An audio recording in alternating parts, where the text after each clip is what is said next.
Welcome to the SQE Success Channel. Here we make legal revision clear, concise, and exam ready. Whether you're preparing for SQE 1 or just brushing up on legal principles, you're in the right place. If you find this content helpful, please subscribe to the channel and hit the like button.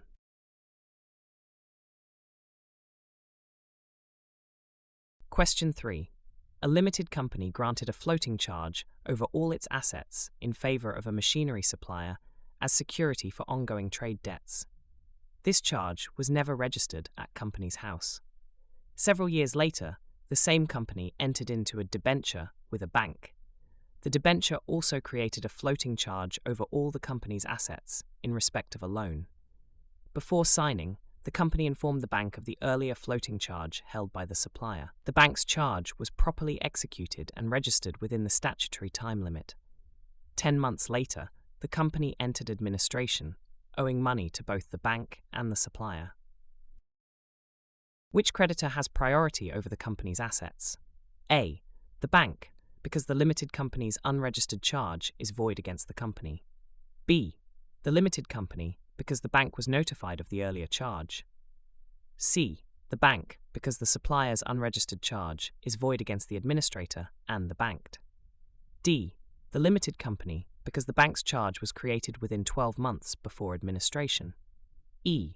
The limited company, because the charge created first has priority. Step 1. Identify the key legal issue. Area of applicable law, company law. Which creditor has a stronger claim over the company's assets in administration?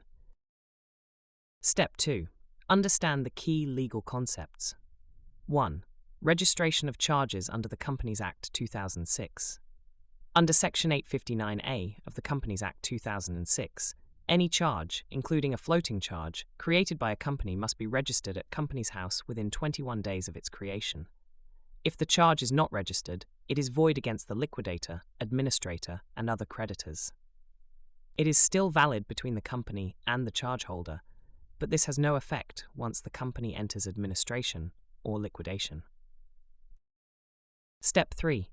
Key principle. A registered floating charge takes priority over an unregistered floating charge, even if created later.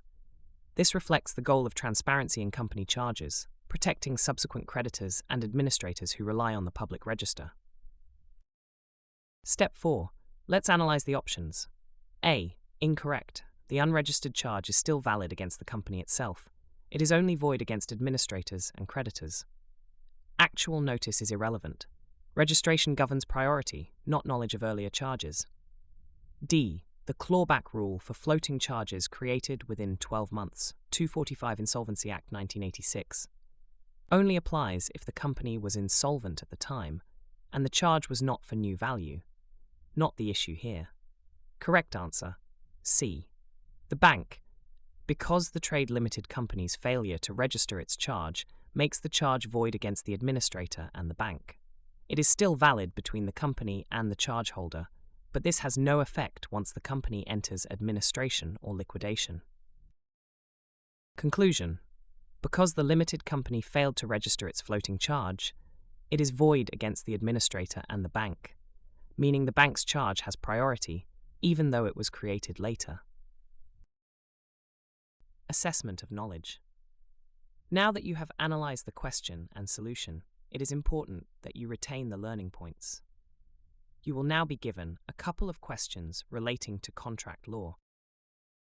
Practice MCQ 1.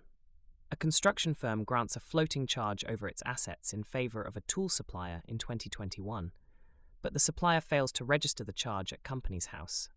In 2024, the firm grants a similar floating charge to a finance company, which properly registers its charge within 21 days. The finance company is told about the earlier charge. The company enters administration a year later.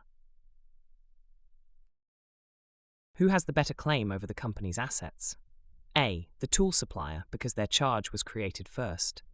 B. The finance company, because their charge was for a fixed amount. C. The finance company, because the earlier charge was unregistered. D. The tool supplier, because the finance company had actual notice. E. Both have equal priority because both charges are floating. Explanation. Under Section 859A Companies Act 2006, an unregistered charge is void against the administrator and other creditors, even if the later creditor had notice. The finance company's registered charge takes priority. Practice MCQ 2. Which of the following statements about the registration of floating charges is correct? A. A floating charge is void against all parties unless registered within 21 days. B. Floating charges must only be registered if they are fixed to specific assets. C. An unregistered floating charge is valid against the company but void against administrators and creditors. D. The priority of floating charges is determined by the date of creation only. E. Floating charges do not need to be registered if acknowledged in the company's accounts. Explanation.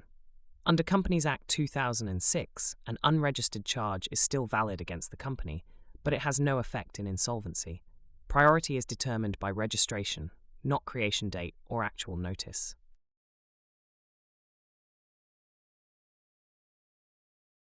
Thank you for watching. Please hit the like button and subscribe.